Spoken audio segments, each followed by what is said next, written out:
Choose life. Choose a job. Choose a career. Choose sitting on that couch watching mind-numbing, spirit-crushing game shows. Much like this YouTube video. Hey fellas, this is the car guy from Trainspotting.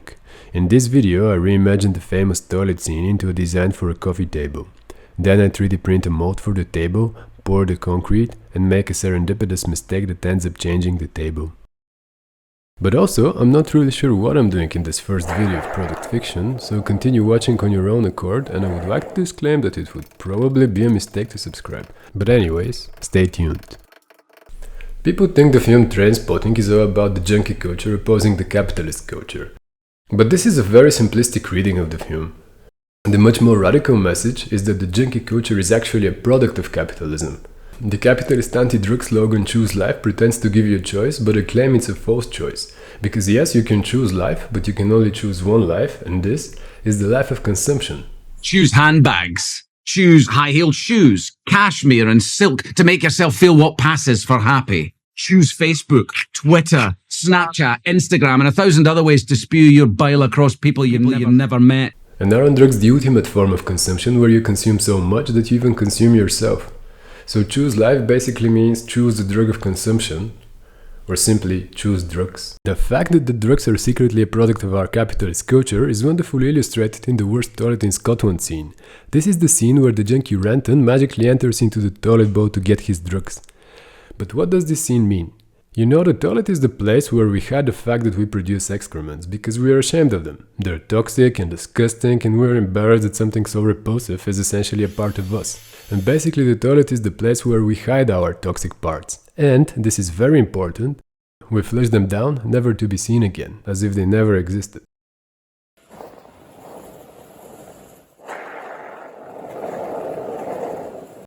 It's the same with the movie scene. It means that we are very much ashamed that something so disgusting such as drug use and junkies are a product of our beloved culture. And just like excrements, we hide the fact that junkies are a part of capitalism, and we flush them down the toilet, where they belong. But that's not all. Now imagine you're at a friend's house. No, imagine you're at your new girlfriend or boyfriend's house and you have to use the toilet. You flush, but instead of the excrements draining, they're sprayed back into the room like a fountain. Your most embarrassing toxic side is exposed here, and you can't do anything about it.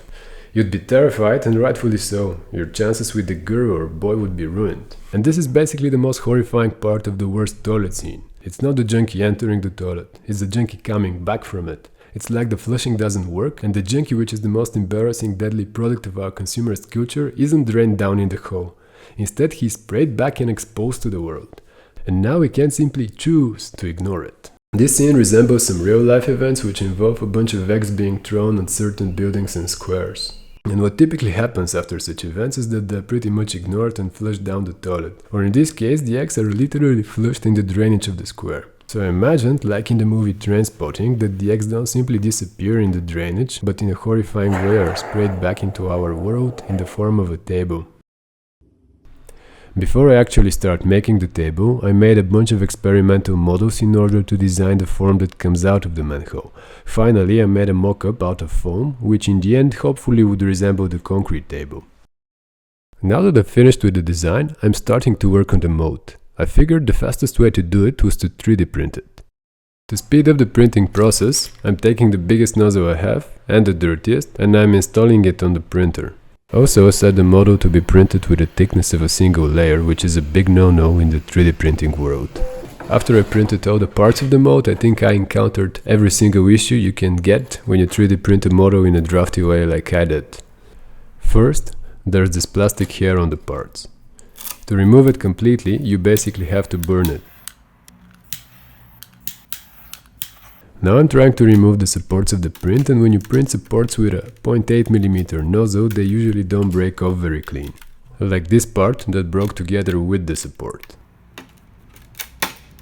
Here I'm using a Dremel with a sanding bit to remove some of the stacking of plastic along the edges of the parts. As I said, I printed the parts with the thickness of a single layer, but now every single edge of every single part has excess plastic on it. The second issue with printing something with only one layer thickness is that the adhesion between layers is not as good, and in some places like these, the layers of filament don't stick very well to one another, and there are gaps between the layers. So this is something you really don't want. 1, because there would be some leakage of concrete between the gaps that you would later have to remove with an angle grinder, and 2, the mold would be somewhat harder to separate from the concrete form. So here I'm filling the gaps between the layers with a simple filler that sticks to plastic. Also I'm using the filler to smoothen out some rough parts of the print. I'm really not trying to do a perfect job here, because in the end the table would be made out of concrete. I know that some people who make concrete stuff feel very strongly about the finished product being quite perfect, with no cracks, with no bubbles, with no seams and discoloration. But now's the time to say that I'm not a real craftsman and I really don't mind at all sketchy prototypes or improper use of tools or something. For example, the reason that I'm working outside now is because the filler that I'm using is actually a glue and its fumes were pretty trippy. After the filler is dry, the next step is to fix the parts of the mold together. First, I'm temporarily clamping the parts. Then I'm using a wood drill bit to drill through these plastic brackets that you see. Drilling through 3D printed parts is not much fun because when the drill bit rotates it creates heat and I can never tell if the holes are actually drilled through or melted through. And so the wood drill bit has a pointy tip, which makes it, I think, best for drilling through plastic. The idea here is to fix the parts of the mold with bolts and nuts so that they would easily come apart after the concrete is dry. Now you might be thinking that I could have made the holes for the bolts digitally and not spend so much time drilling, but to print holes the print has to be precise, and precise basically means much slower.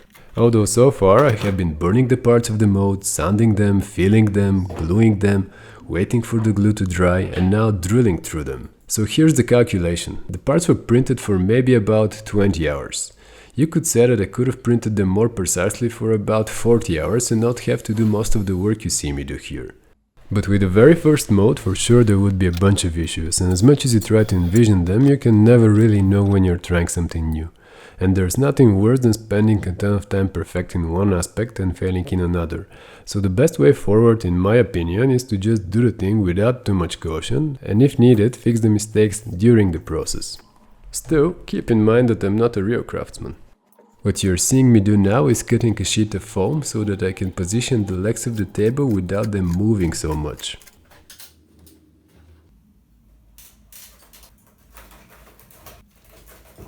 Mold release is something I often forget, but it saves a bunch of time and potentially prolongs the life of the molds. Here I'm using a water-based mold release which is spread with a brush. I've tried it on other molds and I found it works a little better than the mold release sprays that I have. But whatever you're using, it should be fine. I even heard that some sculptors apply used engine oil as mold release and it apparently works. Now I'm preparing the ingredients for the concrete. I'll be using Portland cement, sand, plasticizer, alkaline resisting fibers, and of course water. I don't want a very grainy texture of the concrete, so I'm mixing 1 part cement to 1 part sand, and after mixing them I'm adding a little bit of water so that the mix becomes lumpy. Here I'm being careful not to add too much water because now is the time to add the plasticizer. What the plasticizer does is it makes the concrete much more fluid but without adding more water. This increases the strength of the concrete, but here I'm actually using it because it makes the concrete sticky. You'll see why I prefer it to be sticky in a second. Then I'm adding the fibers and then some more mixing of the concrete so that the plasticizer spreads through the mix. Now is the time to pour the concrete into the mold. After I poured the bottom narrow part of the legs, I'm thinking that I should vibrate the mix so that it fills the mold nicely. But I didn't have anything close to me that I could use other than this profile that I'm now stabbing the concrete with. Here it turned out that the pressure I created with the stabbing broke a part of the mold. Right now I'm really hoping I can save the day by clamping the mold with these ice cream sticks. And it looks like it could work. Worst case scenario, I'd have to grind it a little after the concrete hardens. Going to the more bulky parts of the table, I'm not just unloading the concrete into the mold, because that would make the table super heavy. Instead, I'm making something like meatballs that I'm trying to stick to the sides of the mold, and that's the main reason I use the plasticizer for, to make the concrete sticky. If I had just used water instead of plasticizer, the mix would have been too runny and the concrete would have slided down the mold. And if I had just left the mix a little dry with less water and no plasticizer, the concrete would stick, but you would see a meatball texture when you unmold. Here I'm just applying the meatballs until they reach the edges of the mold. Then, where the top of the table is supposed to be, I put a steel mesh which I pre-cut. The idea of the mesh here is not so much to reinforce the concrete, but rather to help bond the concrete of the top to the concrete of the sides, because the concrete of the sides would already be dry when I'm pouring the top. After I position the mesh, I'm applying a bit of concrete over it so that it's firmly fixed.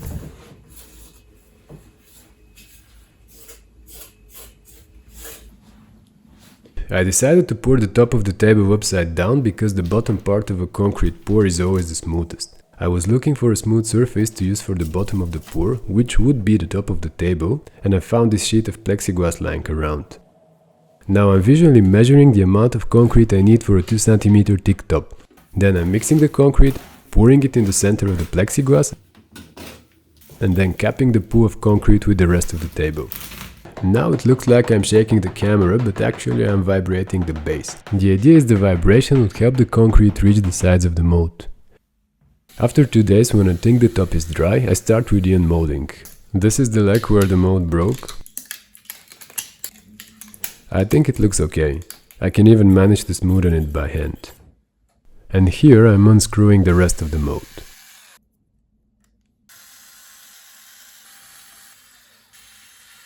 Now's the time to see what I've really done with the table. The bottom parts of the legs break off pretty easy. Now I'm rushing to remove the rest of the mold.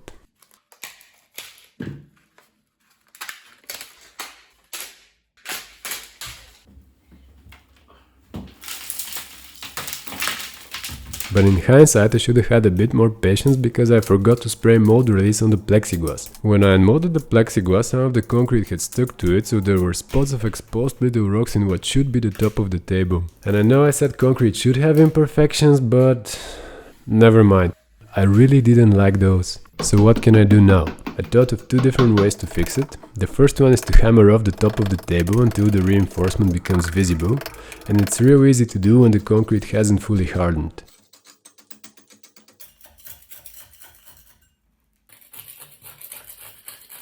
After the concrete of the top is removed, I'm filling the void with some spray foam until it almost reaches the reinforcement. Then I'm pouring the new concrete for the top. Here I'm applying the concrete directly onto the table because in my previous attempt I had a little trouble holding the puddle of concrete in place while trying to top it with the rest of the table. Instead now I'm topping the concrete with the plexiglass, then I'm turning it upside down.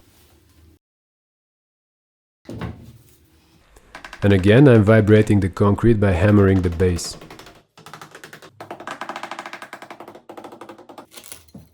While the concrete is still soft, I'm doing some finer work on the top of the table. Here I'm using a small spatula to remove the excess concrete around the edges and make them relatively sharp.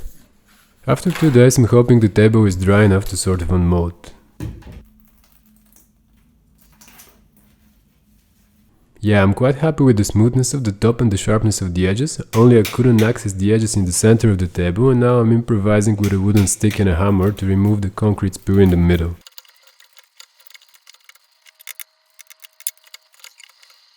What I'm planning to do now is making slight cuts in the top of the table so that you can read clearly the different volumes. I'm using an angle grinder with a steel cutting disc because the discs for cutting concrete are quite thick and here I want thin cuts. Besides, it's the only disc that I have at the moment.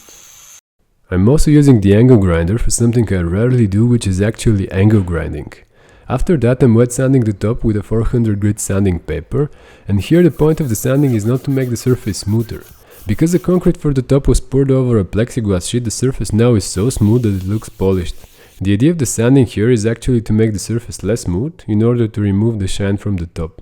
After the sanding I'm washing the table with a regular soap and a brush. This way the dust from the concrete is pretty much cleaned, and now the only thing left to do is to coat the table. The idea is that the table would have sort of a natural look, so I'm just using an impregnator. I know it's not as effective as varnish or wax, but the benefit of the impregnator is that after it dries the concrete looks as if it's raw and not coated.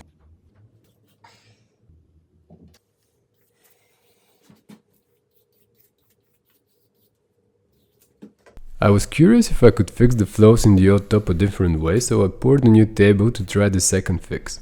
And the fix for those spots of exposed rocks is simply to expose the rocks over the entire table. The way I'm doing it is by hammering the table. So here I'm just hammering away for a while.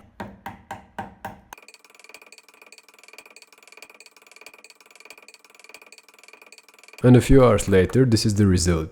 A bunch of new and bigger holes in the table. But because this table is very rough, I'm hoping I can very much hide those 5, 6, maybe 7 or 8 holes with a new batch of concrete. There are actually so many holes that I'm checking if I missed one. And of course the biggest hole by far is on the top of the table.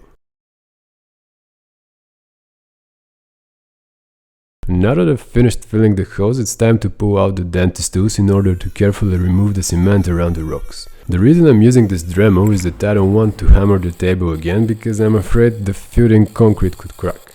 The rest of the filling here I'm just scratching with a concrete drill bit. And look, just as good as new. Alright, here I'm drawing some lines for the cuts in the top of the table. I'm using again the angle grinder, but this time with a concrete cutting disc, because this table is much rougher than the other one and it needs more pronounced cuts in the top. And again, I'm washing the table with just soap, and once it dries, I'm coating it with an impregnator.